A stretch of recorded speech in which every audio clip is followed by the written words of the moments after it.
Course Plus. Expressway to elegant career. Being whole starts with you.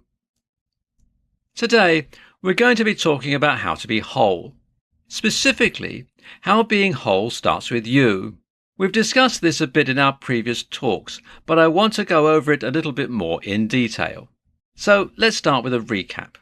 When most people talk about being whole, we find it is usually associated with being with another person. When you find your significant other, you feel whole. If something goes wrong with your relationship, you feel like only part of a person. However, that isn't really what makes a person whole. It can be a part of it. But what makes someone whole is what's inside of them. Being whole means believing in yourself and being your true self.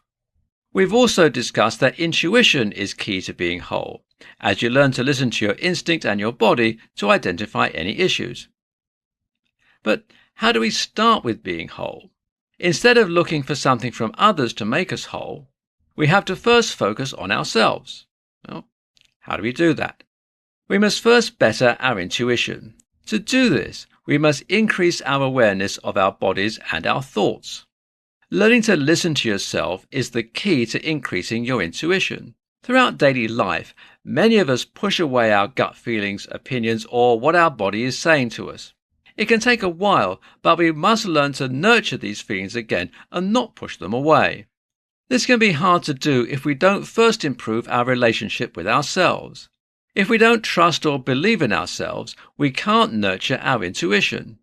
You must learn to accept yourself. This takes a lot of love and patience, and it will be difficult, but it is the first thing you have to do to become whole. As with anyone, you must forgive yourself before you can grow. Learn to forgive yourself for the mistakes you made and the times you let your fear or ego block your growth. Thank yourself for the times you've been bold, adventurous, or did something you wanted to do. Once you've learned to forgive yourself, you can fully open your heart up to loving yourself. Appreciate your body and mind for what they've done to get you this far, and that they are always working their hardest. You are your own harshest critic. If you're willing to forgive others and treat them with compassion and kindness, you must also be willing to treat yourself in the same way. Realize that a lot of the fighting you're doing, not to face criticism, to do better, to work harder and so on, is you fighting with yourself. We're constantly beating ourselves up and are often assuming that other people are thinking about us in the same way. What we don't realize is that everyone is facing these inner thoughts and are often so consumed by them that they don't have time to criticize others. Those that are generally are trying to avoid their inner thoughts and focus on others instead. So, learn to love yourself, but acknowledge that this will take time and energy. You'll need a lot of patience, but once you learn to forgive yourself for your past mistakes and focus on your present self, you can realize that you are whole.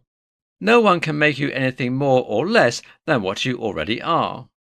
No one else can fill in the spaces of your mind that you're missing in order to make you better. You have to learn to fill in those cracks yourself.